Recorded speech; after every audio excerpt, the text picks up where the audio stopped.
Is it hard? Let me ask you, because we've been seeing this thing about the 50-50. Men and women go 50-50. Women say, I ain't going nothing. You tried to quote me, you go 100% or it's going to be nothing. Hilarious. More times than not, KeKe. I mean, I look, you've been pretty private with your dating life, but a lot of time, I mean, now you've gone public with the guy that you had the child from. You make more money than him. How hard is it to date, that you find it to date someone like yourself and a man that doesn't make as much, if not more than you? Is that hard? Yeah, I mean, I think I became a millionaire at 12. To expect everybody to have become a millionaire at 12 and learn money management and have a business manager at 12, to me just seems not realistic. Right. I started working 10, 15 years before most of my generation had their first job. And Right. this is like most, obviously some people different. But no, I don't hold people to those standards. You know what I Okay. mean? Like I feel like if I wanted somebody that made as much as me, this would be a date and not an interview. Because okay. So I feel like when it comes to guys our age, every now and then you might find somebody that's out there making it. But most of the time, they're going to be, my mom and dad, they went 50-50 all my life. Right. So when I hear some of the stuff that people are saying, you know what I'm saying, about relationships and dating, I'm just kind of like, I don't know how that's going to work, but maybe I'm tripping. But how about this? Maybe the guy that makes as much as you, more than you, you're not interested in. Or is not interested in me. You know, it goes both ways. Yes. When you're basing things, I think, off of just totally financial or totally off of good looks Right. or totally off of whatever. Right.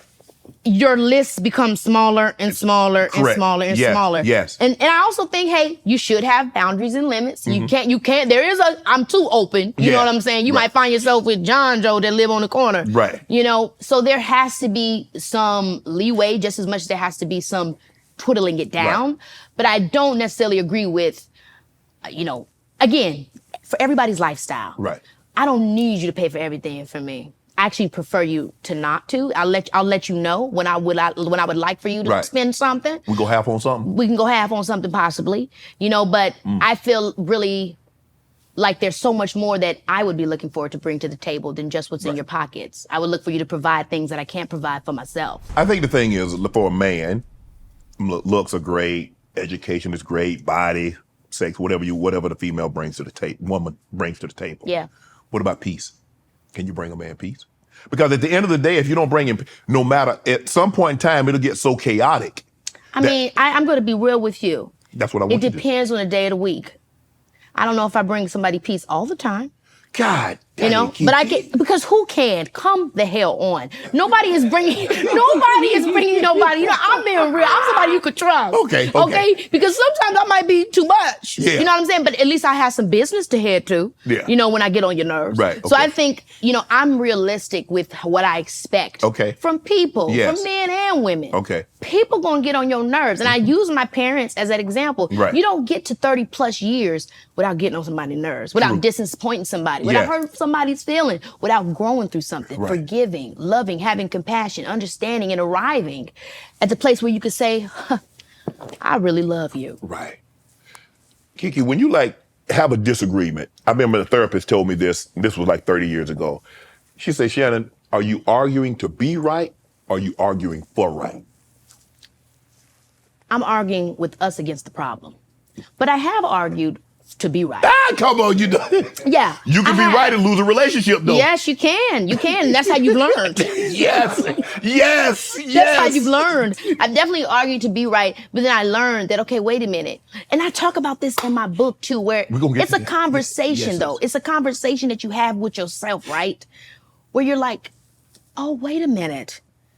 In order to be a we, I have to really act like a we. Mm-hmm. But sometimes you found yourself in relationships where you're still acting like a me. Mm-hmm.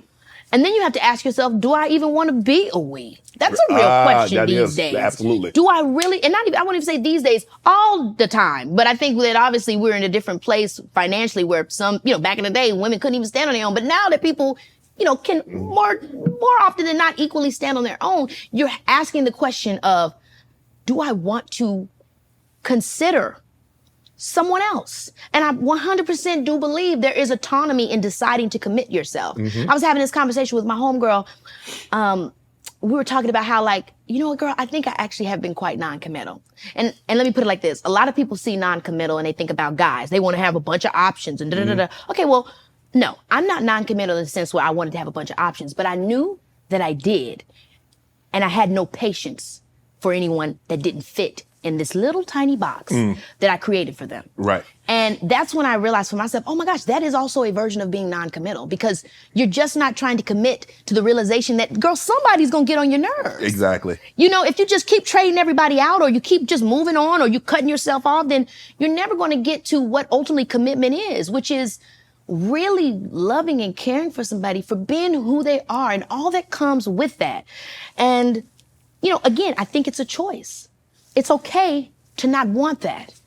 But I don't think that in order to have that, you have to lose yourself. Right. Because it's you that has decided to give yourself to that. Right. But it's a lot that goes into it. Well, the quickest way, if you want to find out if you want to be a we, get into a disagreement with your partner. That's the surest and quickest way to find out if you want to be me or you want to be we. What has been your experience with that? I'm not sure of all your, if you've been married or if you are married. I have not. So you feel like you never found nobody that you felt like you wanted to get past that argument with? No. Damn, that was quick. No, it wasn't that. No, I didn't. I meant that, like, the only thing I've ever wanted to do was get my family out of the situation that we were in. And I always said if I had kids, I didn't want them to spend 1 minute in a life that I had, let alone a day. And so I was so focused on that. And sacrifice, I understood the greater the goal, the greater the sacrifice needed to achieve that goal. And so I missed out. Yeah, I think one of my biggest regrets is that everything that I've accomplished professionally, as being football or doing it now, that I really haven't had a whole lot of people to share it with. But you're so handsome and still young and vibing. Why is it over now? It ain't over. I know that's right. It ain't over. It ain't over. I just get started. But I do get what you mean. It can feel like time has passed you by. Yeah. It can, you know, but it hasn't. It hadn't. But it does. It can feel like that. Okay. I still got hope. I'm reading skin color. Is that a lot of times that when you were younger, you wish you were of lighter complexion. You know what? I talk about this also in my book, where I think that value systems in society, they can make you think you want something else, when really all you want is to be valued. Right. And so I think I noticed early on that there was this discrepancy idea with lighter skin and darker skin. Yes. I never looked in the mirror and didn't think I was beautiful. But what I hated was that other people thought I should feel less beautiful just because I wasn't a particular skin tone.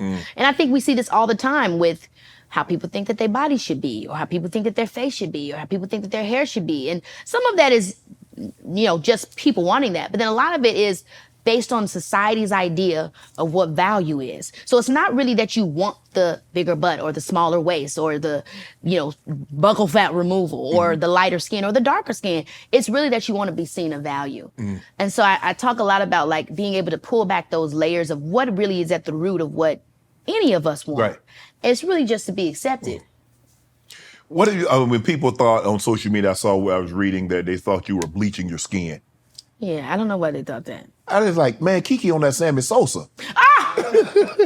Now, why did Sammy get clocked? He called Sammy, it straight. he's My done bad. so much My for bad. us. My bad, Sammy. My bad. You didn't catch it straight. You didn't catch it straight. I'm howling. Yeah, no, I mean, I've never bleached my skin. Right. So, yeah. Okay. But what about, but then there's the comparisons.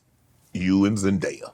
There's I think she's even thinner than you, and you pretty thin, KeKe. you pretty thin. Yeah, I mean, I think comparisons are things that people do, you know, specifically to women.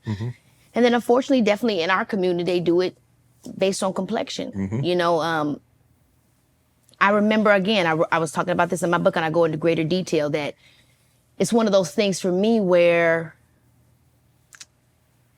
if you don't see how possible it is for you to achieve so much through me, being the complexion that you think is not deserving or not succeeding, with all that I've succeeded, that's when it's tough, Shay Shay.